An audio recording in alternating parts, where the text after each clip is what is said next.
Bismillahirrahmanirrahim. Assalamualaikum warahmatullahi wabarakatuh.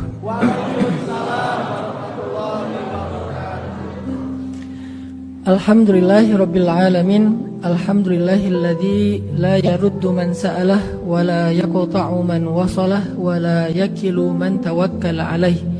Asyhadu an la ilaha illallah wahdahu la syarikalah wa asyhadu anna Muhammadan abduhu wa rasuluhu la nabiyya ba'dah. Radina billahi rabba wa bi Muhammadin nabiyya wa bil islami dina. Rabbi syrah li sadri wa yassir li amri wahlul 'uqdatan min lisani yafqahu qawli. Pertama-tama saya ingin mengucapkan terima kasih atas kesempatan hari ini, dan kita juga sama-sama berterima kasih atas fasilitas dan hospitality yang kita dapatkan hari ini dari ayah bunda, teman-teman pengurus masjid atau DKM Masjid Abdullah Permata Jingga. Jazakumullah khair jaza.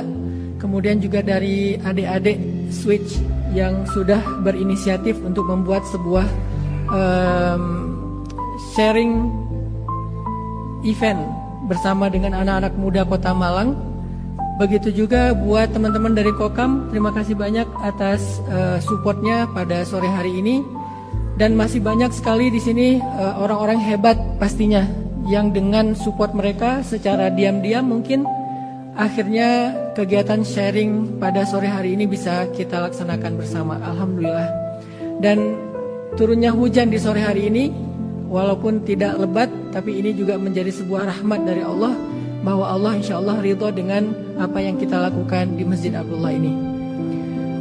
Kita bahas tentang tiga nasihat ya, tiga nasihat yang diajarkan oleh Rasulullah SAW, dan tiga nasihat ini bisa jadi modal kita dalam hidup. Tiga nasihat ini bisa jadi kunci untuk dapetin keajaiban dalam setiap masalah kita. Dan tiga nasihat ini juga menjadi nasihat buat saya pribadi. Makanya saya seperti sedang menceramahi diri saya sendiri dan juga ingin berbagi dengan teman-teman di sini.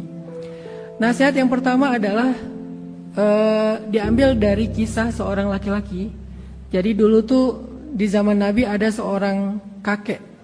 Ada seorang kakek datang kepada Nabi dalam keadaan wajahnya sangat sedih dan gelisah. Kemudian dia setelah selesai sholat asar duduk paling depan pas di hadapan Nabi SAW. Kemudian kakek ini nanya kepada Rasulullah. Cuman kalau di Indonesia nanya ini agak-agak gimana ya? Ntar malah dibilang kamu nanya. Kamu bertanya-tanya. Udah lewat sih. Sekarang udah beda lagi. Apaan tuh? Nah, dia nanya kepada Rasulullah SAW. Dia bilang, ya Rasulullah, apakah jika ada seorang laki-laki menghabiskan hidupnya dengan semua jenis dosa, tidak ada satupun dosa kecuali dia pernah melakukannya, tidak ada satupun maksiat kecuali dia pernah mengerjakannya, selama dia hidup sampai dia tua, seolah-olah dosanya itu apabila dibagi-bagi kepada seluruh penghuni bumi, manusia, hewan, tumbuhan, maka semua mereka mendapatkan bagian yang banyak dari dosa-dosa dia. Ya Rasulullah, dengan suara gemetar dia bertanya, ya Rasulullah, apakah orang itu masih layak untuk mendapatkan rahmat Allah?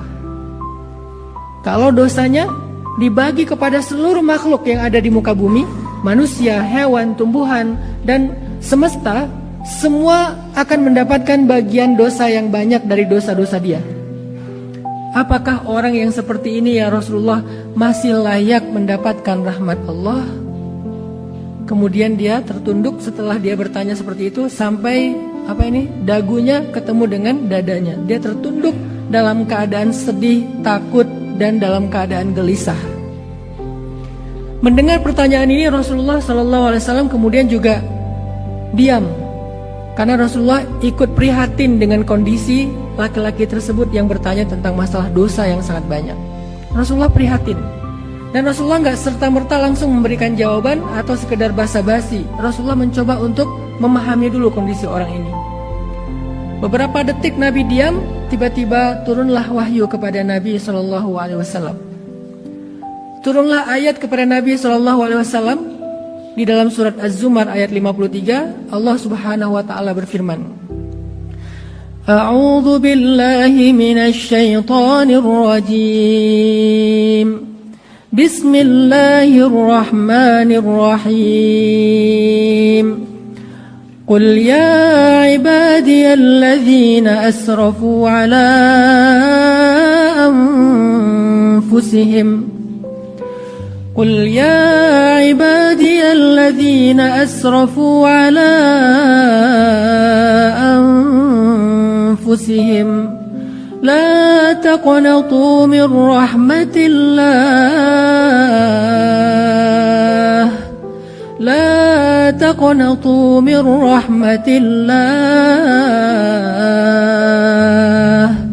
إن الله يغفر الذنوب جميعا إنه هو الغفور الرحيم.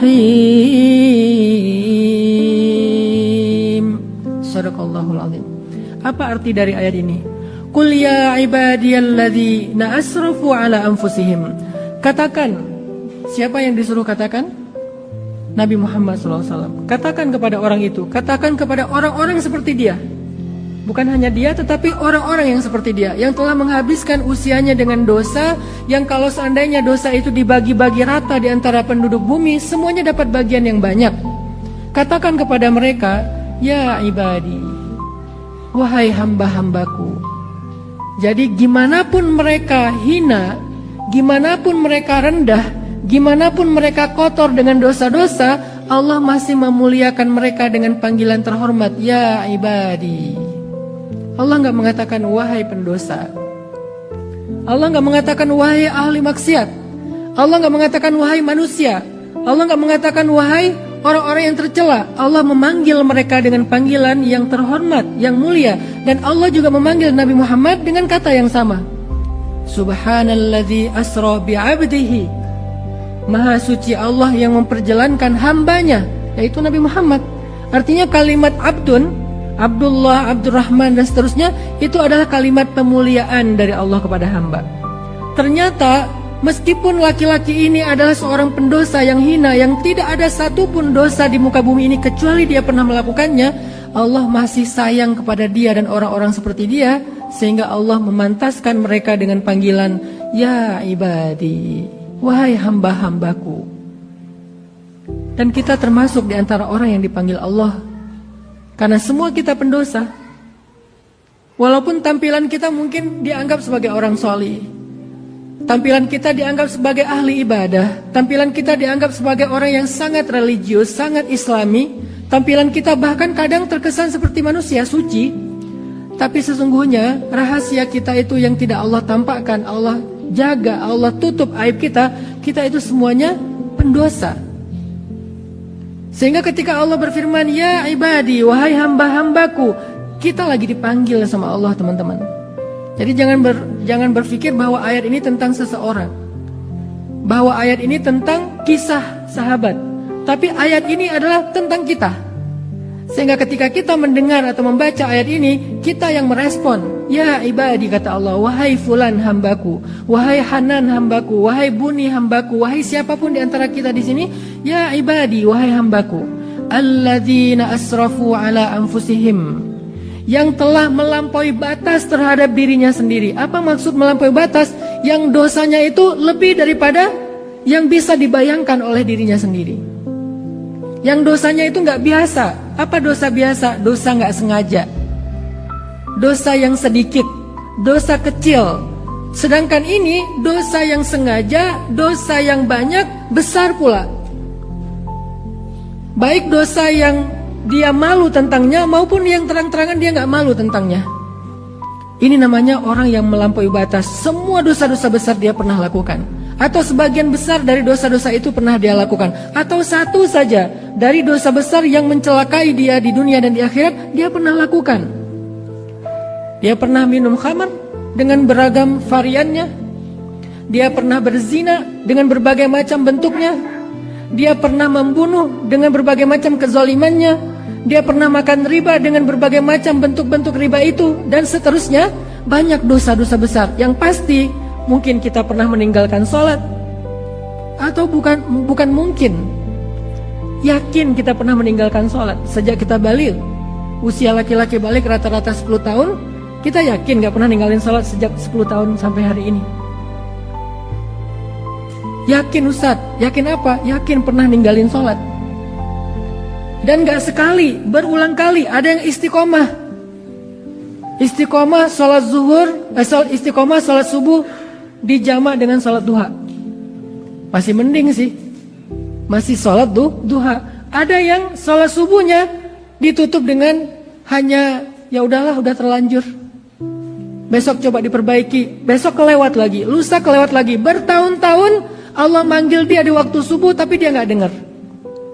Giliran Piala Dunia jam 2 malam dia bangun. Masya Allah, luar biasa. Ternyata bukan gak mampu, gak mau, tapi dia gak ngaku. Kenapa dia mampu jam 2 malam tapi tidak mampu jam 5 pagi atau jam 4 pagi? Padahal itu sudah waktunya bangun. Sedangkan jam 2 malam memang waktunya tidur. Artinya kita semua seorang pendosa. Semua kita pendosa. Belum lagi dosa kepada orang tua, dosa kepada ibu, dosa kepada ayah. Ketika kita udah menikah mungkin kita dosa kepada pasangan. Suami dosa kepada istri, istri durhaka kepada suami. Atau anak yang durhaka kepada orang tua. Atau orang tua yang zalim kepada anaknya. Kejadian terbaru beberapa hari yang lalu, seorang ayah yang mungkin kena mental illness, sampai maaf memotong alat kelaminnya anaknya gara-gara gak sanggup membiayai biaya khitanan. Ada lagi seorang ayah yang memukul anaknya yang sekarang sedang diadukan oleh istrinya ke hukum. Dan banyak lagi kezaliman orang tua kepada anaknya. Artinya semua kita punya dosa, berbagai macam bentuk dosa. Sehingga ketika Allah mengatakan, ya ibadi, wahai hambaku pezina, wahai hambaku peminum, wahai hambaku pembunuh, wahai hambaku pemakan riba, wahai hambaku yang mengambil hak anak yatim, wahai hambaku yang memakan waris dengan cara yang zalim, wa ta'kuluna turasa aklan lamma, kalian makan waris dengan cara yang tidak dibolehkan. Padahal waris itu sepotong tanah saja, sehasta, sepotong tanah aja kita ambil secara tidak hak, maka nanti akan ditimpakan kepada orang itu 7 lapis bumi di padang mahsyar. Dia harus pikul 7 lapis bumi itu. Banyak lagi dosa-dosa yang lain yang Allah panggil alladzina asrafu ala anfusihim, yang sudah melampaui batas dengan dosa-dosa itu, melampaui batas. Kata Allah, la taqnatu mir rahmatillah, janganlah kalian berputus asa dari rahmat Allah. Artinya apa? Yang merasa kayaknya saya udah gak layak untuk bertaubat. Karena taubat saya juga belum benar-benar nasuha. Hari ini taubat, besok ngulangi lagi. Besok taubat lagi, ngulangi lagi. Dan seterusnya, berkali-kali, sudah ratusan ribuan kali saya bertaubat, tetapi saya belum mampu meninggalkan dosa yang sama. Lalu buat apa saya taubat? Mulai putus asa. Masih bisakah saya diampuni dan layak menerima rahmat Allah, sedangkan dosa saya terlalu banyak. Saya itu udah hina sehina-hinanya. Dia mulai berputus asa. Emang saya layak pergi umroh atau haji dan mengunjungi Ka'bah, sedangkan saya orang yang kotor? Jangankan tanah suci, datang ke masjid aja saya merasa gak layak. Mulai putus asa. Emang saya layak memegang Al-Quran sementara saya adalah orang yang sangat hina dan kotor? Mulai putus asa. Emang perlu saya mengatakan astaghfirullahalazim sementara saya belum benar-benar yakin akan meninggalkan dosa yang sama? Mulai putus asa. Maka Allah menjawab, la taqnatu min rahmatillah, jangan berputus asa dari rahmat Allah. Kenapa? Innallaha yaghfirudz dzunuba jami'a, Allah mengampuni dosa semuanya. Ya Allah, saya pernah syirik, datang ke dukun, datang ke peramal, nanya Argentina lawan Prancis menang siapa? Ternyata betul. Saya pernah syirik ya Allah, saya pernah datang ke dukun ya Allah, saya pernah melakukan dosa yang Engkau hinakan ya Allah, dunia dan akhirat. A, B, C, Z.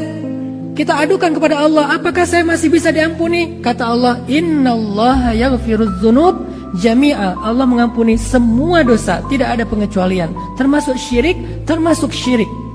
Syirik itu baru nggak diampuni kalau dia mati dalam keadaan musyrik. Kalau masih hidup tidak ada yang tidak diampuni, semuanya diampuni. Tapi kalau sudah mati dalam keadaan musyrik, barulah dia menjadi orang yang merugi dan tidak akan diampuni dosa itu. Makanya ketika Allah bilang innallaha yaghfirudz dzunuba jami'a, itu untuk orang yang masih punya kesempatan, masih bernafas, masih hidup, masih ada kesempatan bertaubat. Kata Allah, innallaha yaghfirudz dzunuba jami'a. Semua dosa kita itu pasti diampuni oleh Allah. Jangan merasa rendah diri wahai hambaku. Jangan berputus asa wahai hambaku. Jangan berhenti minta ampun dan bertaubat wahai hambaku. Ya Allah, saya itu udah mencoba untuk bertaubat tapi gagal terus. Ya udah deh, saya berhenti aja, tunggu sampai saya siap. Kapan kamu siap? Apakah kamu siap setelah ajalmu datang? Sehingga tidak ada lagi kesempatan? Kapan kita siap? Lalu bagaimana kita tahu bahwa kita sudah siap atau tidak? Ya sudah, minta ampun lagi, dosa lagi, taubat lagi, dosa lagi, taubat lagi, dan seterusnya. Tahukah kita, Allah nggak pernah berputus asa untuk mengampuni dosa kita walaupun berulang-ulang kali. Tapi yang terjadi, kita yang berputus asa minta ampun kepada Allah. Makanya Allah itu punya nama, di antara nama-nama yang mulia ada Ghafur, ada Ghaffar. Mal farqu bainal Ghafur wal Ghaffar?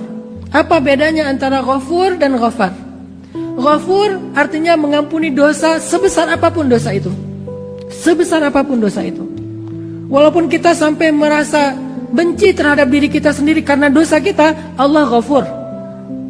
Walaupun kita ngerasa orang yang paling rendah di muka bumi, Allah Ghafur. Saking besarnya dosa kita, Allah Ghafur. Ghafur artinya Allah maha mengampuni dosa sebesar apapun dosa itu. Sedangkan Ghaffar artinya Allah maha mengampuni dosa sebanyak dan sesering apapun dosa itu kita lakukan. Jadi jangan pernah berputus asa untuk meminta ampun kepada Allah, karena Allah sendiri nggak pernah berputus asa mengampuni kita.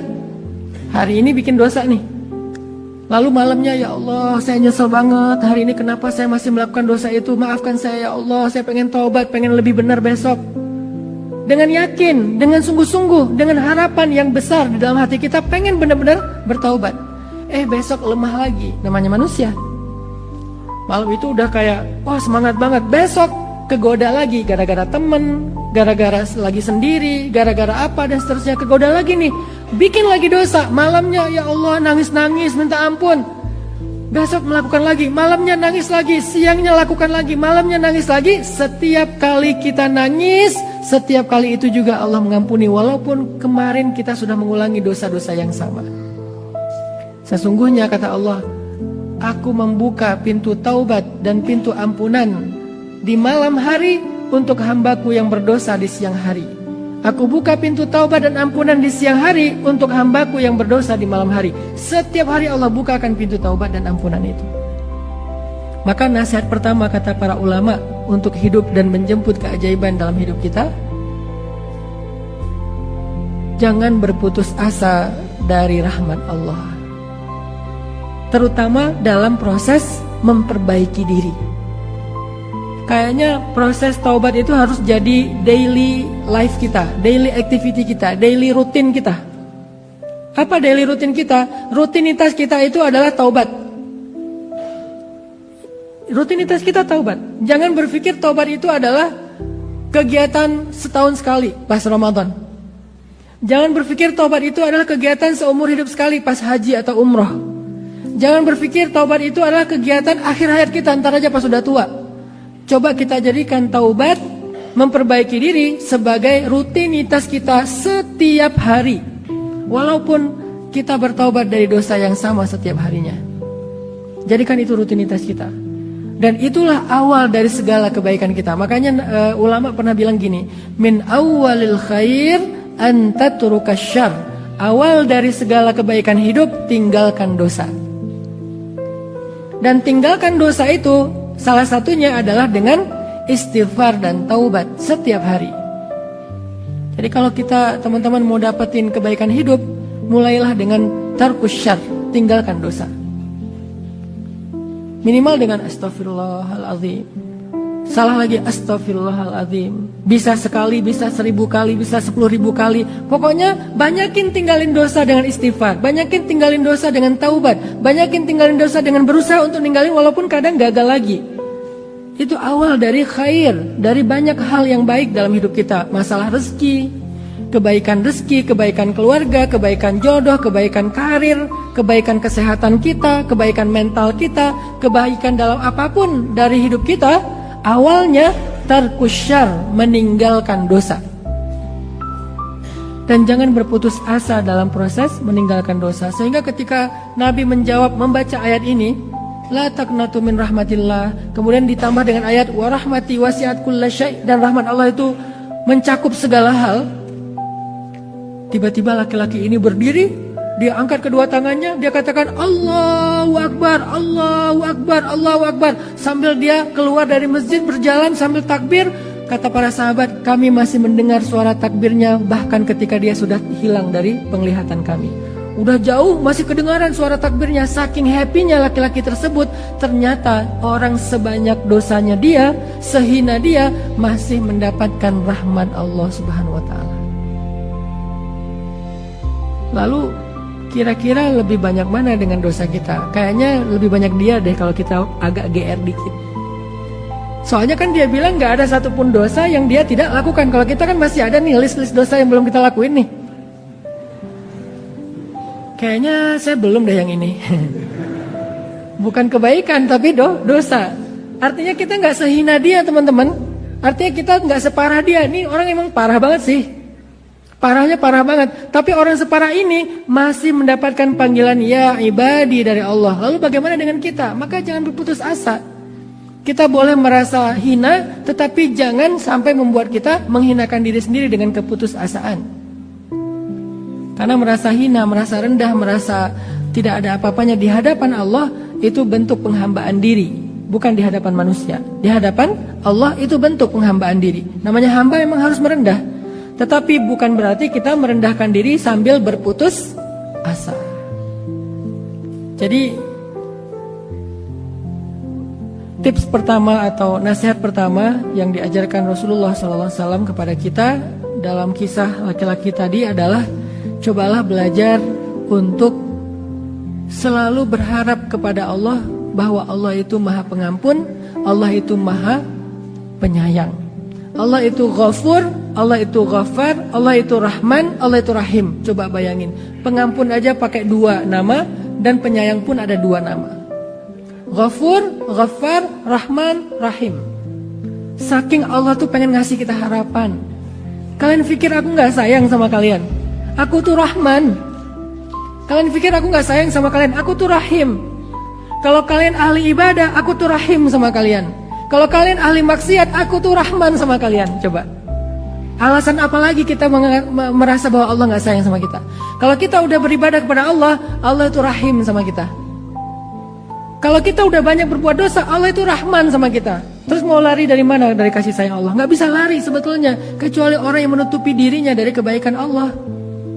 Maka minta aja rahmannya Allah ketika kita banyak dosa, lalu minta rahimnya Allah ketika kita sedang baik dalam ibadah. Kalau dosa kita besar, Allah Ghafur. Kalau kita dosa kita banyak, Allah Ghaffar.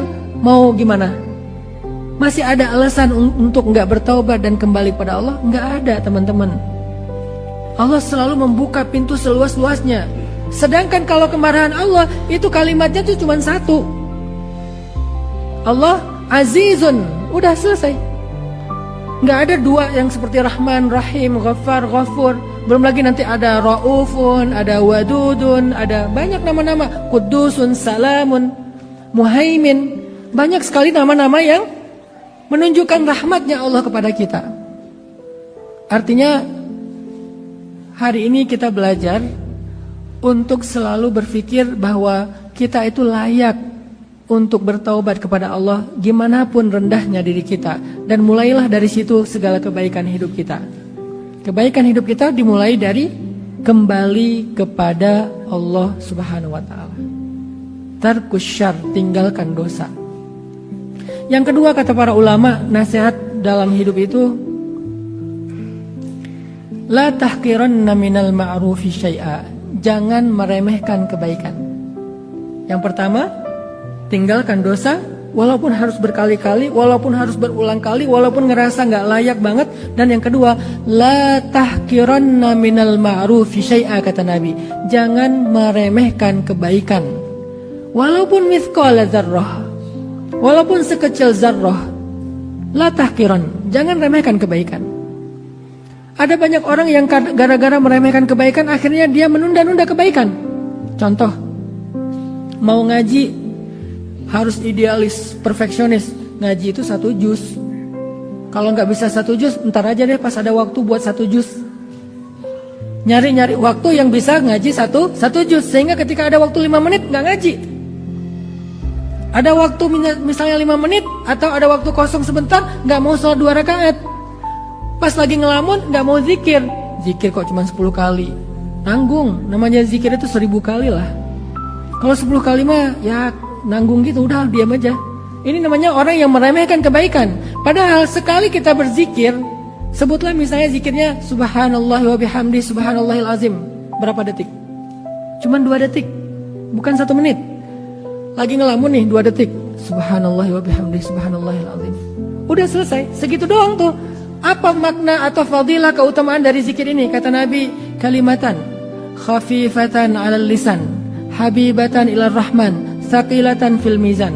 Ada 2 kalimat yang ringan sekali di lisan untuk diucapkan. Walaupun mungkin sebagian kita masih apa Ustaz tadi? Nggak hafal. Ya udah subhanallah deh, disingkat lagi.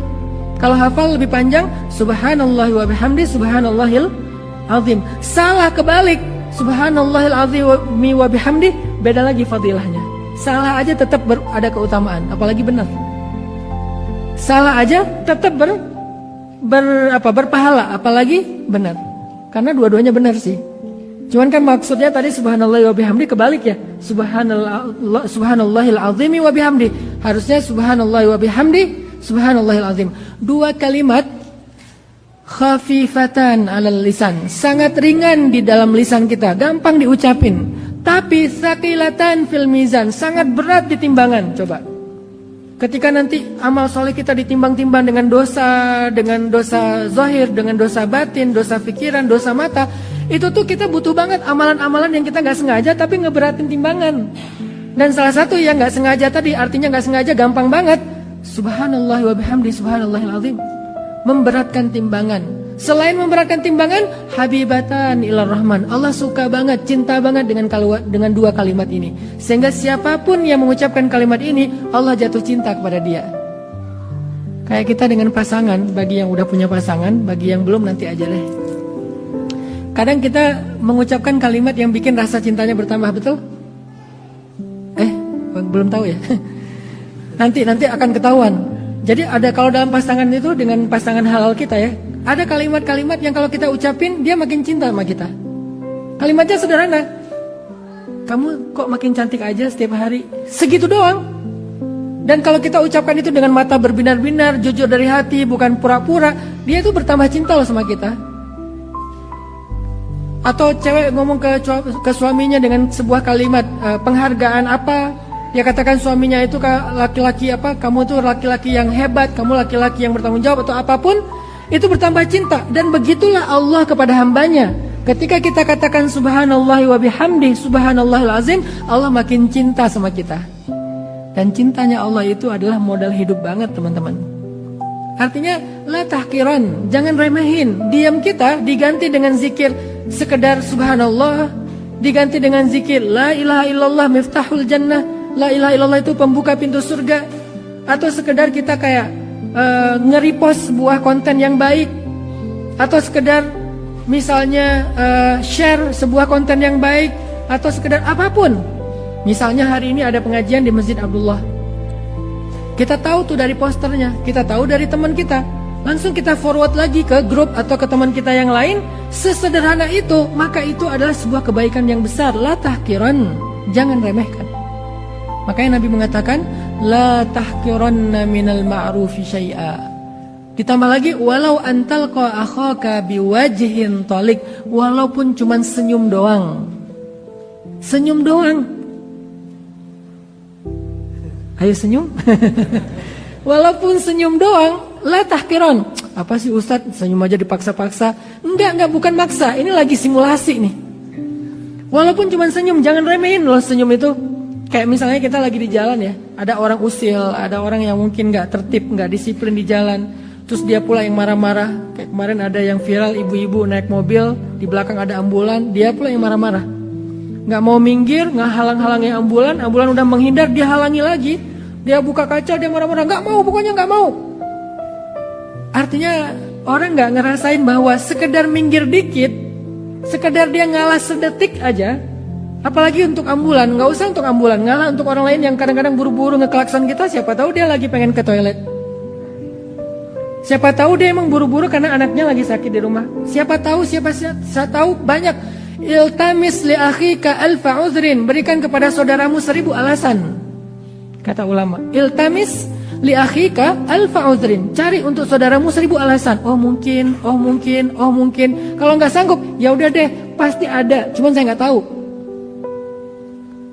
Artinya dengan sekedar ngalah sedikit di jalan. Atau kalau ada yang orang usil sama kita buka kaca, kita senyumin, itu langsung berubah loh. Karena senyum itu kan nular ya. Senyum itu nular. Nular kemana? Nular ke hatinya. Yang tadinya dia mau marah, pas ngeliat kita senyum, gak jadi marah. Senyum itu kayak air. Ketika ada orang yang marah, disiram langsung adem. Ya minimal kita belajar itu dari orang terdekat kita, dengan pasangan kita. Udah mau melotot, kita senyumin, gak jadi melotot. Udah mau banting piring, kita senyumin, dihidangin.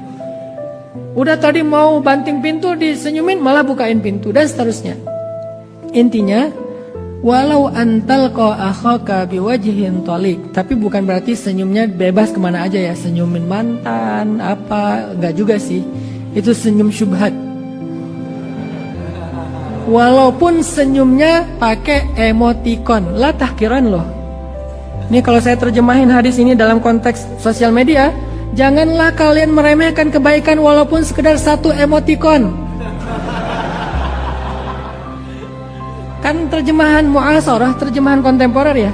Sekarang kan senyum gak harus langsung ketemu orangnya, fit call segala macam kan, bisa senyum emoticon. Janganlah kalian meremehkan kebaikan walaupun cuman ngasih titik-titik-titik di akhir teks. Karena tanpa titik-titik-titik, nada orang membacanya beda. Janganlah kalian meremehkan kebaikan walaupun harus mengganti huruf kapital dengan huruf kecil. Yang tadinya ya, I-Y-A. Kan beda dengan iya, titik-titik-titik ya. La tahkiran, jangan remehin loh. Tapi juga jangan menganggap bahwa itu sesuatu yang berharga akhirnya diumbar kemana-mana. Hati-hati juga, karena emoticon, cara ngeteks itu juga bisa menjadi fitnah. Iya jadi iyah, iya CH.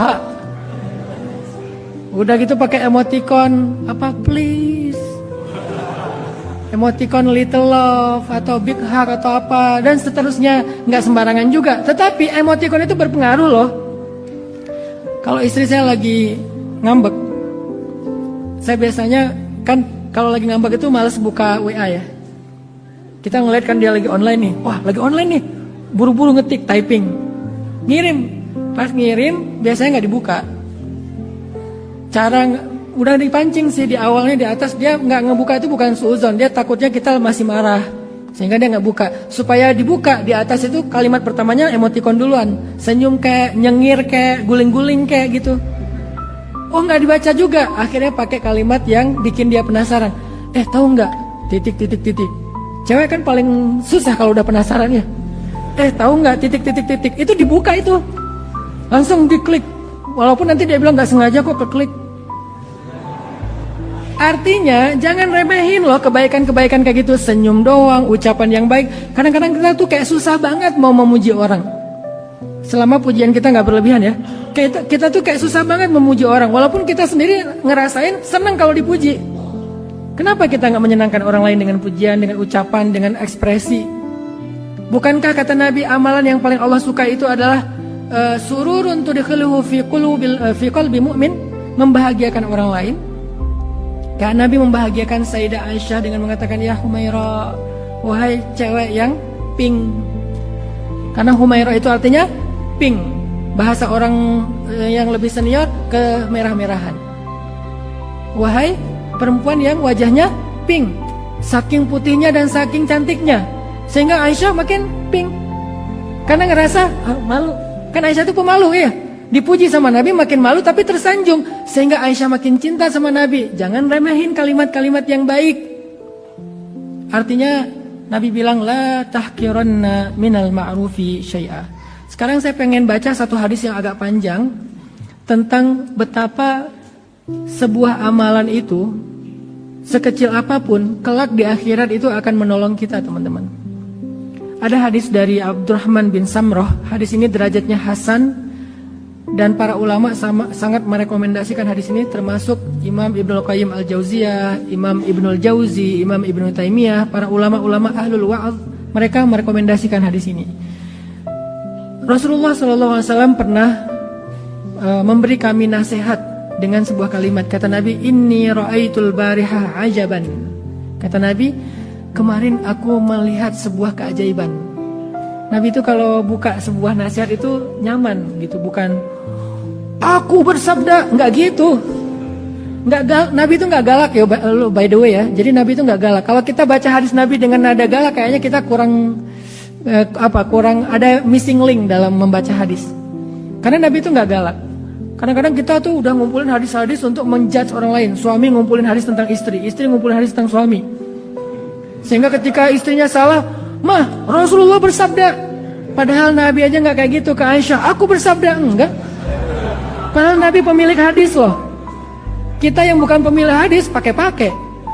Nabi kalau Aisyah lagi ngambek, istrinya lagi ngambek, enggak pakai hadis, pakai akhlak. Nabi menghadapi mereka dengan akhlak. Nanti kalau udah nyaman baru dinasihati dengan hadis. Kalau kita nggak pakai akhlak, pakai nada tinggi, pakai kalimat hadis, udah gitu nyontek lagi. Bentar mah, tadi di mana nyimpannya?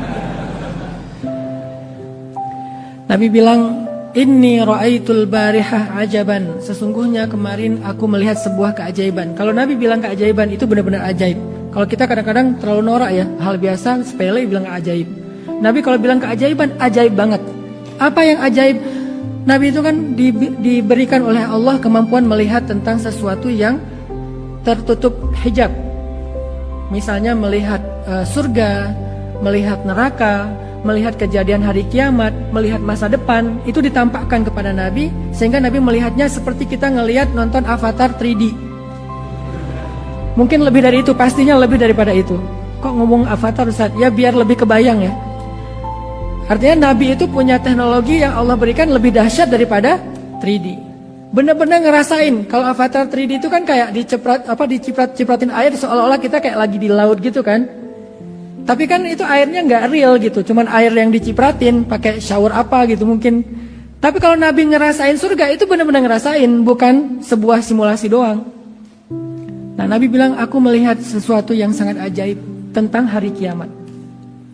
Lalu para sahabat bertanya, apa itu ya Rasulullah? Kabarkan kepada kami. Penasaran para sahabat itu. Kata Nabi, ra'aitu rajulan min ummati atahu malakul maut liyaqbidha ruhahu faja'ahu birruhu biwalidayhi faradda malakal maut anhu. Aku melihat seorang laki-laki di antara umatku, datang kepadanya malaikat kematian untuk mencabut ruhnya, maka kemudian baktinya kepada orang tua mendatanginya, kemudian membuat malaikat itu menjauh darinya. Artinya birrul walidain, bakti kita kepada orang tua kita, menurut hadis ini akan memanjangkan usia kita. Memanjangkan usia di sini bukan berarti takdir berubah ya, tapi artinya Allah memberikan keberkahan dalam usia. Bisa benar-benar dipanjangkan, Allahu alam, kita nggak berani menafsirkan terlalu berlebihan. Bisa dipanjangkan, ditambah umurnya, bisa ditambah keberkahan umurnya. Yang jelas, birrul walidain, berbuat baik kepada orang tua, menyelamatkan seseorang laki-laki min malakil maut, dari malaikat pencabut nyawa. Yang kedua kata Nabi, ra'aitu rajulan min ummati qad ihtawasyathu syayatin faja'a dzikrullahi faradda syayatin anhu. Aku melihat ada laki-laki di antara umatku yang dikelilingi oleh syaitan. Dikelilingi syaitan ini banyak bentuknya. Bisa digoda, bisa diganggu, bisa ingin dicelakai. Kalau ingin dicelakai misalnya kayak santet, kayak guna-guna. Kalau sekedar diganggu mungkin membuat dia ngerasa nggak nyaman, membuat dia gelisah. Kalau digoda mungkin membuat dia pengen berbuat dosa, membuat dia nggak khusyuk dalam sholat. Tawasyathu syayatin, artinya dia dikelilingi sama syaitan, banyak setannya. Kemudian ja'a zikrullah, datanglah zikir kepada Allah. Ketika dia sering berzikir, maka amalan zikir itu membuat syaitan itu lari darinya. Artinya apa teman-teman? Zikir itu adalah perisai kita dari syaitan. Makanya kenapa Nabi mengajarkan sebelum tidur disuruh zikir dulu. Subhanallah 33 kali, Alhamdulillah 33 kali, Allahu Akbar 34 kali. Kemudian baca ayat kursi, kemudian membaca doa tidur. Kenapa? Supaya tarat syayatin anhu, syaitan itu terbang berhamburan keluar jauh dari dia. Itulah zikir, pelindung kita. Dan zikir itu banyak, mulai dari doa safar, doa naik kendaraan, masuk ke rumah, keluar rumah, dan seterusnya. Kalau nggak banyak yang kita hafal, minimal bismillah. Bismillahi tawakkaltu ala Allah, a'udzubillahi minasyaitonirrajim, alhamdulillahirabbil alamin. Kalau udah selesai zikir. Kemudian Nabi bersabda lagi, ra'aitu rajulan min ummati qad ihtawasyathu malaikatul azab faja'athu salatuhu fastanqadhathu min aidihim. Aku melihat ada di antara umatku yang dikelilingi oleh malaikat azab. Malaikat azab ini banyak. Salah satunya adalah malaikat yang datang untuk memberinya musibah besar. Dikelilingi malaikat azab. Ada azab musibah tentang rezeki, ada musibah tentang kesehatan, ada musibah tentang keluarga, ada musibah tentang karir. Banyak malaikat yang datang untuk memberinya musibah ataupun bencana. Kenapa? Karena dosa-dosanya. Faja'athu salatuhu, maka salatnya datang lalu menjadikan dia selamat dari malaikat-malaikat pembawa bencana. Salatnya menyelamatkan dia dari bencana. Ra'aitu rajulan min ummati atshan kullama dana min haudin muni'a wa turida faja'ahu siyamuhu syahri Ramadan fa asqahu wa rawah. Aku melihat umatku ada yang kehausan di padang mahsyar, haus sehaus-hausnya. Rasa haus yang belum pernah dia rasakan semasa hidupnya di dunia. Maka datanglah puasa Ramadannya memberi dia minum dan membuat hilang dahaganya. Ternyata puasa Ramadan menyelamatkan seseorang dari haus yang luar biasa di padang mahsyar. Ra'aitu rajulan min ummati wa ra'aitun nabiyyin julusan hilaqan kullama dana ila halaqatin turida wa muni'a faja'ahu ghusluhu minal janabah fa akhadha biyadihi fa aq'adahu ila jambi. Apa artinya? Aku melihat ada umatku yang di padang mahsyar, dia melihat para nabi itu berkumpul dalam halakoh-halakoh yang banyak, kelompok-kelompok yang banyak. Kemudian dia ingin mendapatkan kebaikan dari kelompok itu, pengen dapat syafaat dari para nabi itu. Dia datang ke satu kelompok, dia diusir. Dia pindah lagi ke kelompok yang lain, dia diusir lagi. Dia pindah lagi ke kelompok yang lain, dia diusir lagi. Sampai kemudian mandi janabah. Saking sederhananya, kita pikir mandi janabah hanya kewajiban, ternyata juga ibadah. Mandi janabahnya datang menyelamatkannya, sehingga dia diundang untuk duduk di dalam kelompok yang ada di situ Rasulullah SAW, dapat syafaat Nabi. Ternyata fadilah dari mandi janabah mendapatkan syafaat Nabi. Ketika nabi-nabi lain mengusirnya, maka dia mendapatkan syafaat dari Nabi yang paling mulia, Sayyidul Anbiya, Nabi Muhammad SAW.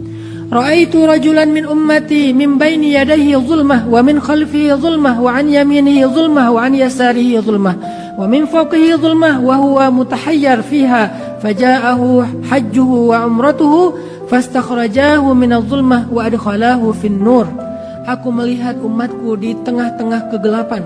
Di hadapannya kegelapan, di belakangnya kegelapan, di kanannya kegelapan, di kirinya kegelapan, di atasnya kegelapan, di bawahnya kegelapan.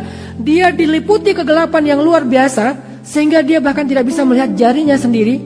Maka datanglah hajinya dan umrohnya mengeluarkan kegelapan darinya, dia dari kegelapan dan membawanya kepada kebenderangan cahaya. Haji dan umroh. Bagaimana dengan kita Ustadz yang belum bisa haji dan umroh? Haji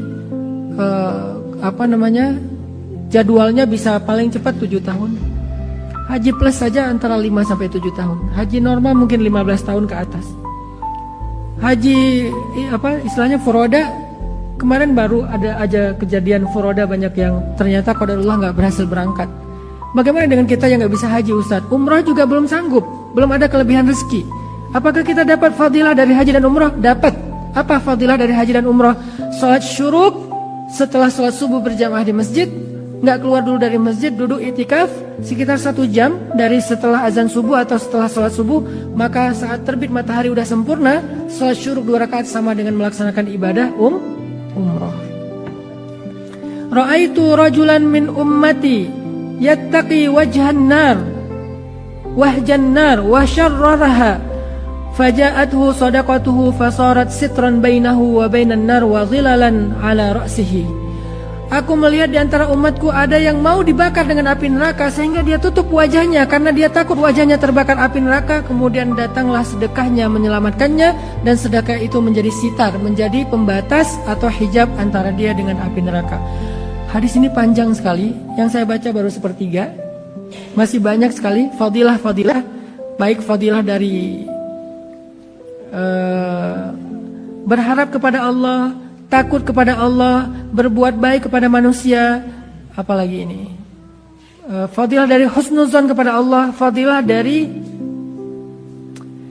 kalimat la ilaha illallah. Banyak, artinya banyak hal yang kita anggap sepele, ternyata kelak di akhirat dia akan menjadi penyelamat kita. Makanya jangan remehkan kebaikan, walaupun sekedar kebaikan yang kecil kayak kita mengucapkan subhanallah, alhamdulillah, dan seterusnya. Jadi cobalah kita ganti diam kita dengan zikir. Nggak usah terlalu perfeksionis, saya baru berzikir kalau nanti udah di masjid, antara azan dan iqamah, beres sholat berjamaah, atau sepertiga malam terakhir. Oke, itu ideal banget. Tetapi zikir bukan hanya dilakukan ketika waktu seperti tadi, kapanpun. Karena zikir itu adalah ibadah mutlak, boleh dilakukan kapan saja dan berapapun jumlahnya. Sekedar kita lagi di jalan, ya udah, la ilaha illallah, la ilaha illallah. Dapat 10, alhamdulillah. Udah banyak tuh 10. Apalagi kalimat la haula wala quwata illa billah. Apa kata Nabi? Qul la haula wala quwata illa billah fa innaha kanzun min kunuzil jannah.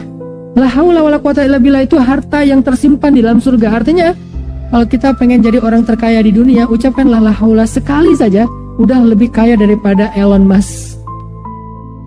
Sekali saja udah lebih kaya daripada Elon Musk. Kenapa saya bilang Elon Musk? Elon Musk kan hanya salah satu orang terkaya di dunia, bukan pemilik bumi kan. Sedangkan la haula wala quwata illa billah lebih baik daripada bumi dan seisinya. Sehingga nggak akan fakir orang yang mendawamkan la haula wala quwata illa billah. Itu keren banget loh. Mau jadi orang kaya, selain berbisnis, ngurus lagi dan segala macam. Manusia masukin kartu, ternyata mesinnya rusak, akhirnya heboh. Allah, nggak ada mesin rusak, tidak ada lupa akun. Tapi juga rahasianya tidak terbongkar ke siapapun. Mudah tetapi sangat safety. Biarkan Allah yang menyimpan harta kita. Kadang-kadang kita gini ya, kalau nggak kita lihat secara fisik, kita nggak percaya. Kalau kita nggak ngelihat secara fisik, kita nggak percaya. Padahal yang kita lihat juga, yang kita simpan di beberapa tempat itu juga nggak ngelihat fisiknya kan, cuma ngelihat angka doang kan. Kita pakai aplikasi, oh uang saya sekarang sekian. Ngelihat nggak uang sebanyak itu? Sebutlah 1 miliar. 1 miliar kan beberapa koper atau 1 koper. Ngelihat nggak uang 1 koper? Enggak, cuma ngelihat angka 1 miliar. Tapi kok tenang? Percaya sama lembaga tersebut, gitu ya? Kenapa ketika Allah bilang bahwa sedekah itu 700 kali lipat, artinya kalau kita kasih 1 rupiah kita dapat 700 rupiah, kita kasih 1000 kita dapat 700.000, kita kasih 1 juta dapat 700 juta, kita nggak percaya bahwa itu ada. Padahal itu disimpan di langit dan Allah itu punya lauhun mahfuz, buku catatan yang sangat rahasia dan terjaga, nggak ada yang bisa mengcrack itu, nggak ada yang bisa menebus itu. Ini masalah iman. Tapi gimana cara ngambilnya Ustaz? Cara mencairkannya gimana? Kalau yang di bumi kan gampang, tinggal gesek, belanja di mall gesek. Lebih gampang lagi, tinggal gini. Sekarang saya tanya ya, ini ada 2 pilihan nih. Pilihan yang pertama, teman-teman, kita dikasih uang 1 miliar, nggak usah 1 miliar deh. kita dikasih uang 20 juta. Kita dikasih uang 20 juta rupiah. Alhamdulillah, dagangan laku, dapat uang 20 juta rupiah. Kemudian kita sakit, lalu biaya berobatnya 20 juta. Sehingga kita bisa berobat di rumah sakit dengan kamar yang VIP. Sendiri ada sofa bednya, sehingga keluarga kita bisa nungguin kita di rumah sakit nyaman sambil nonton, sambil sekalian reuni keluarga lah. Biasanya kalau ada yang sakit kan suka reuni keluarga tuh, datang sepupu, datang paman, datang siapa-siapa, akhirnya reunilah di rumah sakit. Seru kan? Ya maksudnya seru reuninya, bukan seru sakitnya. Dan kita merasa alhamdulillah ya, kalau ada rezeki itu enak ya, sakit juga. Kalau ada uang sakit juga enak. Tinggal di rumah sakit, kelasnya VIP, dokter yang datangnya juga dokter ahli. Dokter ahli itu kalau lagi visit beda sama perawat-perawat yang mungkin masih magang. Kalau dokter yang ahli yang visitnya itu, Bapak gimana? Oh nggak apa-apa, ini mah biasa. Padahal udah parah banget. Karena beliau tahu memotivasi pasien dan seterusnya. Nyaman gitu diskusinya. Dok, ini gimana dok? Oh ya ini dijelasin dengan sabar. Sehingga kita berpikir, iya ya, uang itu penting ya. Kalau saya nggak punya uang, nggak bisa saya dapat pelayanan kayak gini di rumah sakit. Oke, itu pilihan pertama ya. Pilihan yang kedua, kita nggak dapat proyek 20 juta, tapi kita nggak sakit. Pilih yang mana? Kan nggak ada pilihan itu. Itulah manusia. Kalau ada dua pilihan nih, kira-kira yang mana nih? Yakin? Seringnya kita kayak gitu teman-teman, cuman kita nggak sadar. Ya Allah, mana katanya dimudahkan rezeki, duitnya ada di langit. Kok saya nggak dapat? Dapat. Dengan apa? Bukan sembuh dari sakit, tapi dihindarkan dari sakit. Bukan bisa berobat di rumah sakit dengan kelas VIP, tapi bahkan nggak perlu ke rumah sakit. Kan lebih enak nggak perlu ke rumah sakit daripada ke rumah sakit walaupun kelas VIP. Kita nggak sadar tentang itu, makanya nggak ada yang hoax atau fake dari janji Allah tuh nggak ada.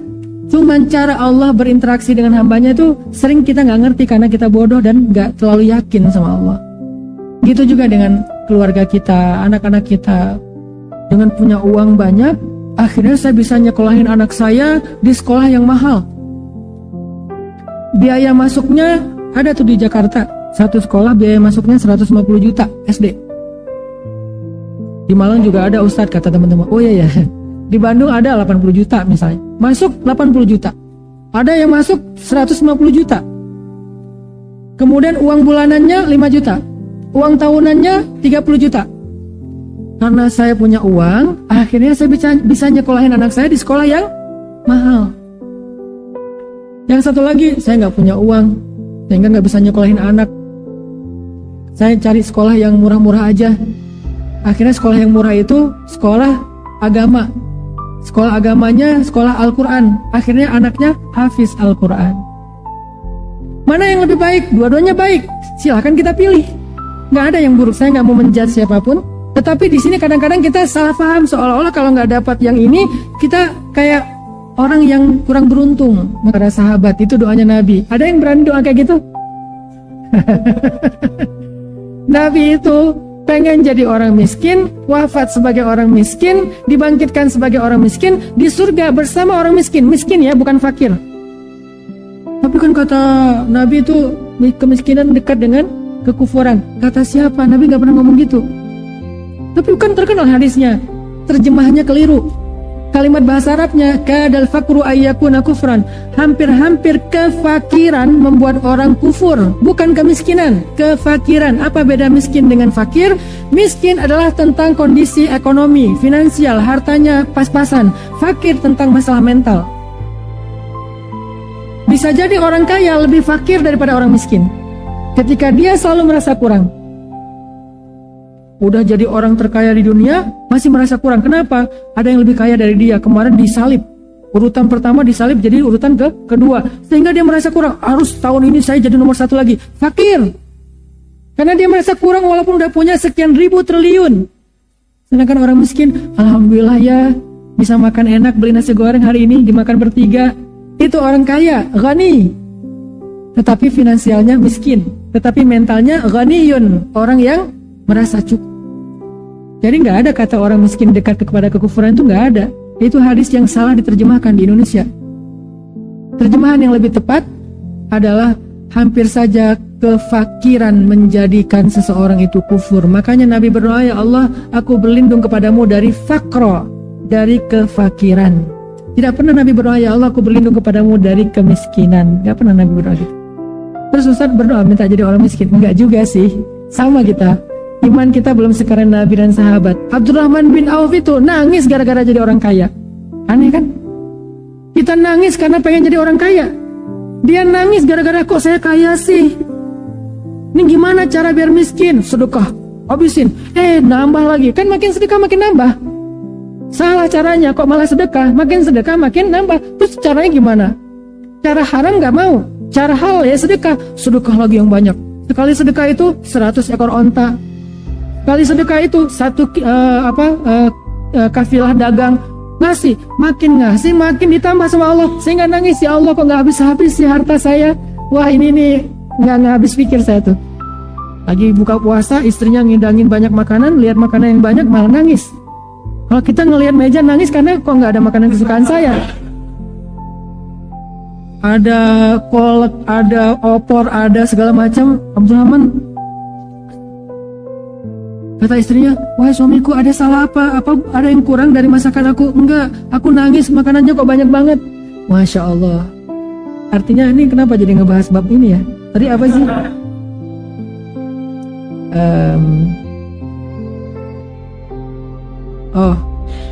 Artinya bahwa kebaikan yang kita lakukan itu tidak ada yang sia-sia. Lakukanlah. Walaupun waktu kita sebentar, walaupun waktu kita cuma 5 menit. Baca Quran itu jangan idealis harus 1 juz. Kayaknya waktu saya cuma bisa baca Quran 1 halaman. Ya udah baca aja 1 halaman.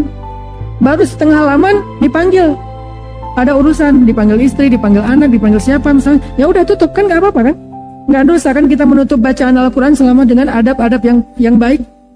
Yang nggak dianjurkan itu adalah kita membaca Al-Quran atau kita mendengarkan bacaan Al-Quran sambil bercanda, bermain-main, enggak. Tapi kalau misalnya kita tutup, udah selesai, Shadaqallahul Azim. Boleh membaca Shadaqallahul Azim, boleh enggak. Karena membaca Shadaqallahul Azim itu bukan kewajiban dalam menutup bacaan Al-Quran. Shadaqallahul Azim. Loh kok baca lagi sih, kan udah Shadaqallah. Siapa bilang Shadaqallah itu sebagai penutup? Shadaqallah itu adalah dalam bahasa membaca Al-Quran itu disebut dengan tajawub. Tajawub itu respon. Apa arti respon? Kalau Allah berfirman kita bilang benar tuh. Itu tuh arti dari Shadaqallah. Shadaqallah itu like. Kalau di sosial media Shadaqallah itu like. Shadaqallah itu repost. Jadi kalau kita baca Alif Lam Mim, Shadaqallahul Dzalikal kitabu la raiba fihi hudal lil muttaqin. Barakallahu. Boleh nggak kayak gitu? Boleh, aneh aja. Tapi itu boleh. Aneh itu gara-gara kebiasaan kita.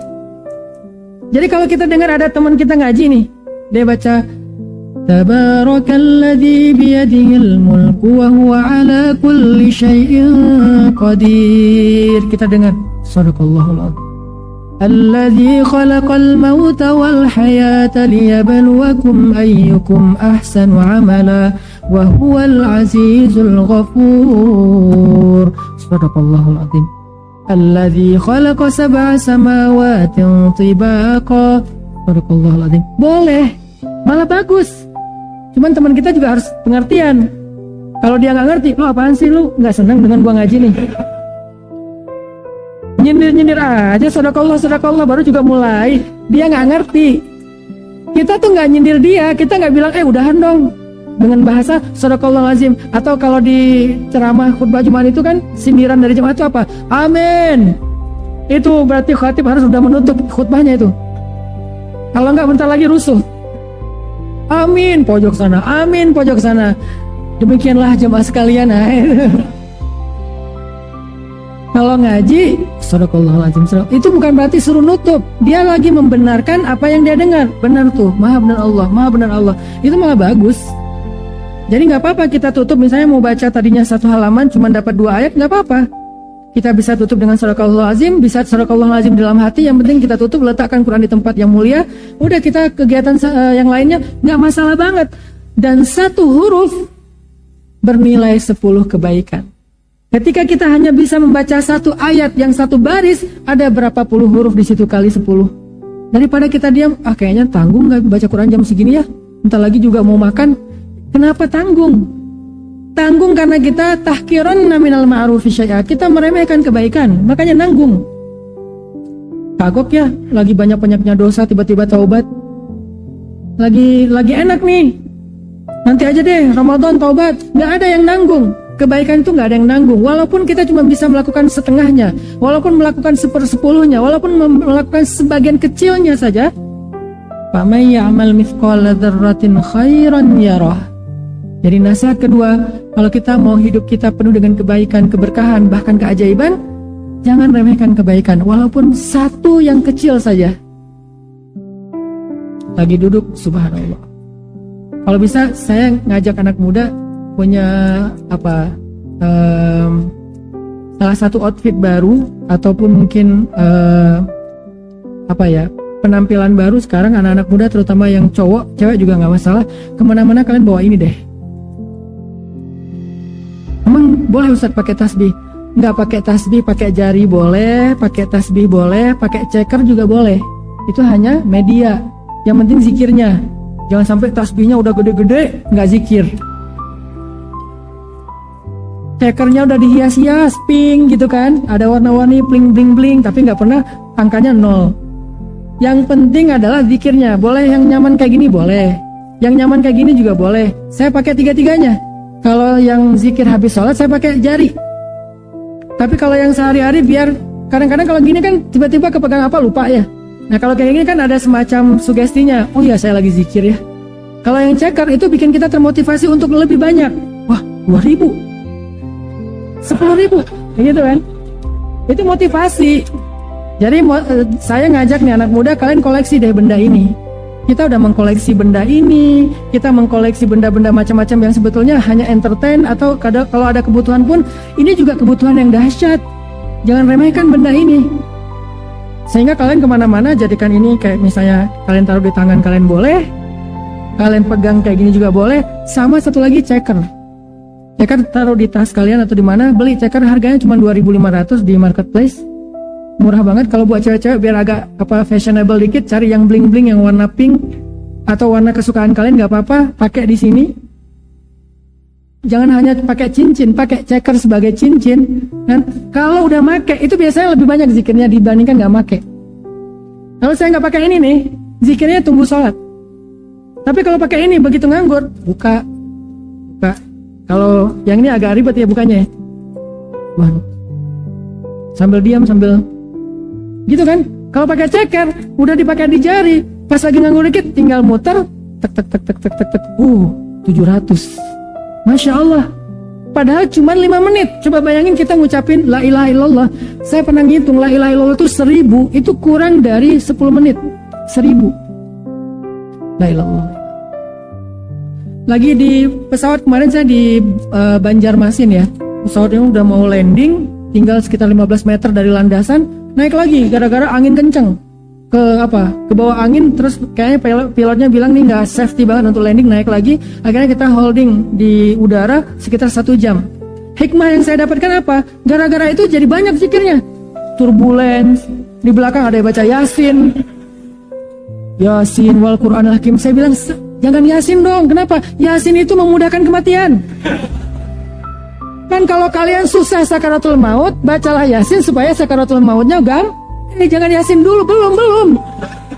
Mending Al-Muluk kayak Ar-Rahman kayak ayat kursi kayak gitu ya. Yasin kalau benar-benar lagi naza sakaratul maut, baca Yasin memudahkan sakaratul maut. Ini belum apa-apa udah Yasin aja tuh di belakang. Yasin wal Qur'anil Hakim. Aduh ibu teh Jadi gara-gara holding 1 jam, ya udah alhamdulillah dapat berapa ribu zikir. Ya zikir yang gara-gara takut, ya nggak apa-apa, apapun alasannya, yang penting zikir. Jadi saya ngajak anak muda nih, hal yang take to actionnya, call to actionnya adalah coba kalian pakai ini, kalian pakai ceker, Jadikan itu sebagai koleksi kalian, taruh di tas, taruh di jari, taruh di tangan, gak apa-apa, bebas aja stylenya kayak gimana. Yang penting itu harus lekat dengan kehidupan daily life kita. Selain Al-Quran ya, kalau Al-Quran mungkin udah ada di aplikasi, walaupun Al-Quran di aplikasi sering bikin kita kedistraksi. Lagi enak-enak ngaji, tiba-tiba di atas ada yang Assalamualaikum, titik. Gimana nih? Lagi enak-enak tahajud, udah bangun belum? Udah mau selesai witir. Dia bilang udah bangun belum misalnya, kan ke distract ya. Jadi mending ya kalau bisa mushaf ya mushaf. Tapi buat yang akhwat, yang cewek, kayaknya kalau mushaf ada keterbatasan. Kenapa? Nggak boleh megang mushaf murni ketika lagi haid. Tapi kalau mushaf yang nyampur boleh. Mushaf nyampur itu gimana? Mushaf yang ada terjemahannya. Itu bukan mushaf. Itu sama dengan buku tafsir. Boleh nggak kita pegang buku tafsir sedang haid? Boleh, karena itu buku tafsir, walaupun ada ayatnya. Tapi dia nggak 100% ayat. Beda sama mushaf yang memang murni Al-Quran, nggak ada terjemahan, itu namanya mushaf. Nggak boleh pegang mushaf menurut mazhab Syafi'i kalau lagi haid. Jadi gimana di sini? Ada Quran di pikiran nggak? Ya, dia hafal Quran. Lo jangan ke toilet. Kenapa? Lo kan hafiz. Kasihan atau dia gimana tuh kalau kebelet? Saya kan hafiz, saya nggak boleh masuk toilet, saya suci. Weh, sombong banget ya. Al-Quran itu di dalam ingatannya. Selama dia nggak buka dengan lisannya, maka nggak masalah. Begitu juga handphone. Selama kita scroll dulu supaya dia ketutup, atau kita close dulu, ya nggak masalah. Yang penting jangan dibuka di dalam toilet. Oke, balik lagi, yang penting bacalah atau lakukanlah kebaikan walaupun waktunya terbatas. Yang terakhir, nasihat dari Nabi dan para ulama, kalau hidup kita mau berharga itu adalah belajar berbaik sangka kepada Allah Subhanahu wa Ta'ala. Kata Allah dalam hadis qudsi, ana inda dhanni abdi bi, aku tergantung prasangka hambaku kepadaku. Di dalam surat Al-Baqarah, kalau nggak salah ayat 108, kalau nggak salah, apa 96. Wa asa an takrahu syai'an wa huwa khairul lakum wa asa an tuhibbu syai'an wa huwa syarrul lakum wallahu ya'lamu wa antum la ta'lamun. Bisa jadi kalian membenci sesuatu padahal itu baik untuk kalian, bisa jadi kalian menyukai sesuatu padahal itu buruk untuk kalian. Allah tahu dan kalian nggak tahu. Di sini kita diajarkan untuk berbaik sangka kepada Allah, terutama ketika kita dapat musibah, terutama ketika kita berdoa, berbaik sangka kepada Allah. Apa berbaik sangka kepada Allah ketika kita berdoa? Allah pasti mengabulkan doa kita, pasti. Kok saya bilang pasti sih, bukan insya Allah? Karena Allah sendiri yang berjanji. Insya Allah itu kan sesuatu yang kita belum tahu akan terjadi atau enggak ya. Kalau Allah berkehendak terjadi, kalau ini Allah emang berkehendak. Sehingga saya katakan itu pasti. Pasti Allah mengabulkan doa-doa yang baik, udah pasti. Ud'uni astajib lakum. Berdoalah kepadaku, aku pasti akan mengabulkan doa kalian. Itu janji Allah. Tapi saya sering Ustaz berdoa belum dikabulkan. Nah ini nih, berbaik sangka kepada Allah, pasti dikabulkan. Dan Allah mengabulkan minimal dengan 2 cara. Tapi kita hanya berharap dengan 1 cara. Ini egonya kita nih. Cara pertama, Allah mengabulkan doa persis seperti yang kita minta. Ya Allah, nikahkan saya dengan Sukainah bintu Husain. Ini ceritanya tabi'in. Berdoa depan Ka'bah, ya Allah nikahkan aku dengan Sukainah bintu Husain. Siapa itu Sukainah bintu Husain? Sukainah bintu Husain selebgram di masa itu. Arti selebgram terkenal. Dari Irak, semua cowok-cowok berharap nikah sama dia. Ini juga menjadi dalil boleh berdoa dengan menyebutkan nama orang yang kita ingin mendapatkan halal. Boleh namanya, boleh akunnya. Ini fatwa macam apa? Bentar, saya kasih penjelasan ilmiahnya. Akun sosial media, kan saya dakwahnya tuh sangat kontemporer ya, sesuai dengan kondisi anak muda. Akun sosial media itu adalah nama panggilan kita. Kita ingin dipanggil dengan nama itu kan, diantara orang-orang yang ada di sosial media kan. Dalam bahasa Arab itu namanya kunyah. Dulu sahabat pakai akun, namanya kunyah. Sekarang akun. Ini bukan cocokologi ya, cuma mirip aja. Dulu namanya kunyah, sekarang kunyah. Akun ya. Apa sih? Ini akun ya. kunyahnya sahabat kan macam-macam kan, ada Abul Hasan, ada Al Faruq, ada Abu Bakar, ada banyak nama-nama akunnya, nama kunyahnya mereka. Sekarang kunyahnya kita, nama kunyah saya adalah Hanan Attaqi. Emang nama asli Ustadz siapa? Secret identity. Yang tahu cuman yang pernah umroh bareng saya karena ngeliat di paspor. Oh ini nama aslinya. Nama kunyahnya Hanan _Attaqi. Itu namanya kunyah. Sekarang jadi account. Berarti kalau memakai nama kunyah di zaman dulu boleh dalam doa, maka boleh juga pakai nama akun. Dan itu bukan sesuatu yang tercela. Jangan meremehkan hal yang seperti ini. Ya Allah, saya nggak tahu namanya, tapi saya tahu nih akunnya nih. Akunnya FC SD235 _ bintang-bintang. Oh ya, silakan aja. Lalu ketika dia berdoa, ya Allah nikahkan saya dengan Sukainah _ Husain, _ itu binti, maka setahun kemudian dia menikah dengan Sukainah bintu Husain. Ini orang yang doanya dikabulkan persis seperti yang dia minta. Kita berharap kayak gitu kan? Ya Allah, itu tuh orangnya, ya Allah lewat, ya Allah hati saya berdebar-debar, ya Allah please pengen nikahnya sama dia, itu tipe saya banget, ya Allah 100%. Boleh minta kayak gitu, boleh banget. Tapi percayalah, kalau nggak persis ya lebih baik. Sekarang kita mau yang mana? Kira-kira kalau berdoa tuh pengen yang mana? Yakin?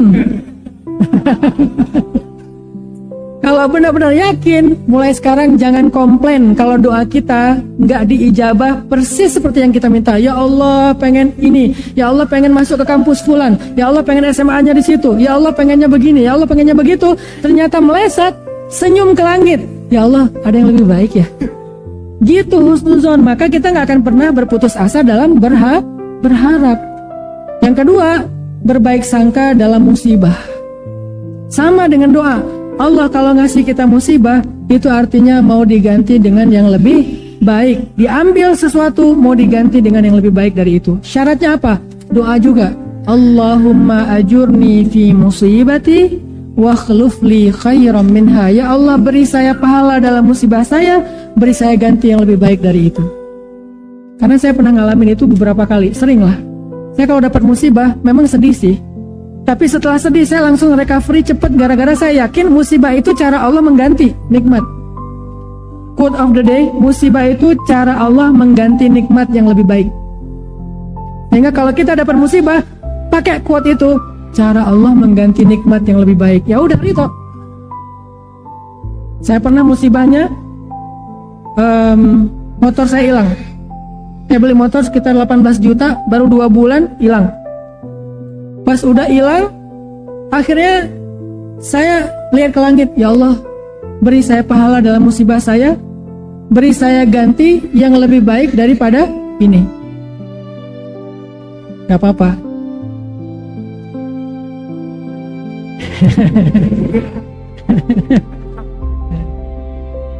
Insya Allah.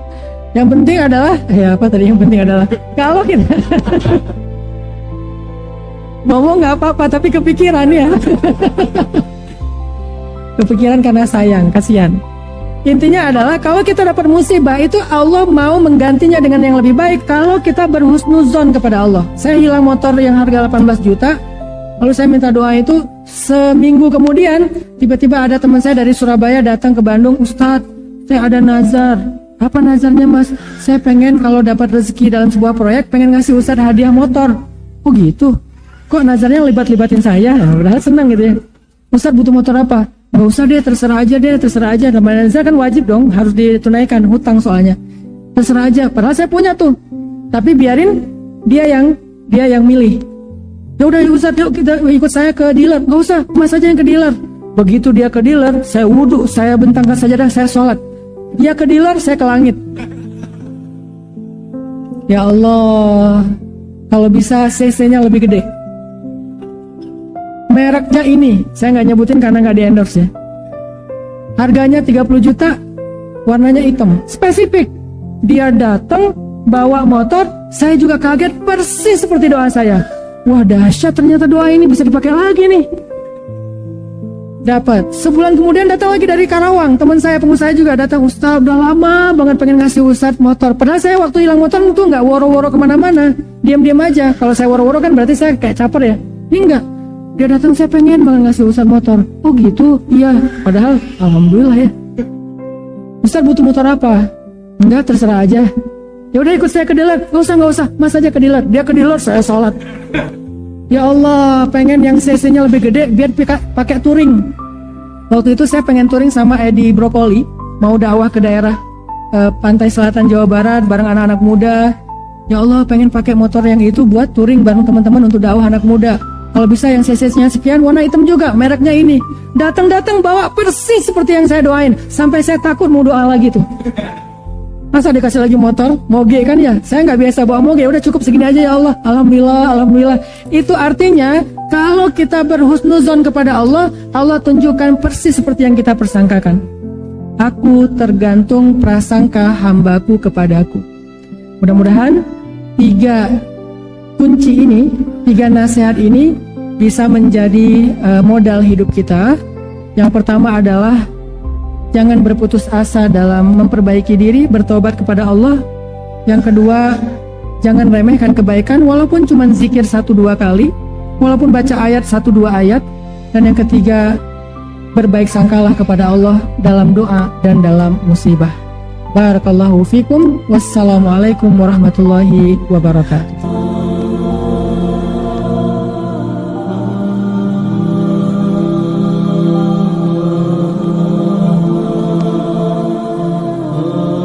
Orang gak bakalan kecewa kalau bersandar kepada Allah. Itu gak bakalan. Bahkan kita bisa bilang mustahil. Mustahil seseorang itu kecewa gara-gara berpegang, bersandar, menyerahkan dirinya kepada Allah. Itu mustahil. Bukan seperti itu sunnatullah. Karena siapapun yang berserah diri kepada Allah, maka dia telah berpegang kepada tali yang paling kokoh. وَمَنْ يُسْلِمْ وَجْهَهُ إِلَى